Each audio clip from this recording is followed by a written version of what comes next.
गुढीपाडव्याच्या निमित्त पंढरपूरच्या विठ्ठल रुक्मिणी मंदिरात विविध देशी विदेशी फुलांची सजावट करण्यात आली आहे। फुलांच्या सजावटीमुळे देवाचं रूप अधिकच खुलून दिसतंय। झेंडू, जिप्सी, गुलाब, आष्टर, जिप्सी अशा अनेक फुलांची सजावट करण्यात आली आहे। तर नवीन वर्षाच्या निमित्तानं विठ्ठल रुक्मिणी मंदिरासाठी भाविकांनी गर्दी सुद्धा केली आहे।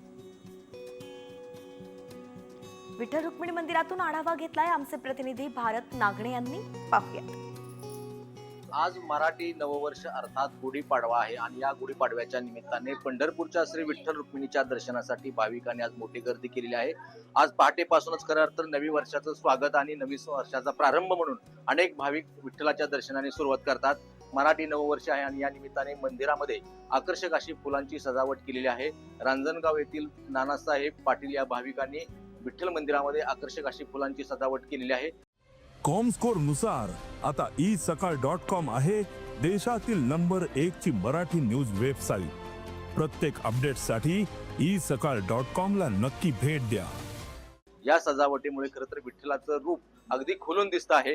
गाभारा असेल, प्रवेशद्वार असेल, सभामंडप असेल, अनेक भागांमध्ये मंदिराच्या विविध भागांमध्ये खरं तर आकर्षक फुलांची सजावट केलेली आहे।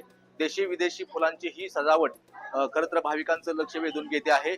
आज सकाळपासूनच विठ्ठलाच्या दर्शनासाठी खास करून राज्याच्या विविध भागातून लोक आज गुढीपाडव्याच्या निमित्ताने विठ्ठलाच्या दर्शनासाठी आलेले आहेत। कॅमेरामॅन राजू मिसाळसह भारत नागणे, साम टीव्ही न्यूज, विठ्ठल मंदिर, पंढरपूर।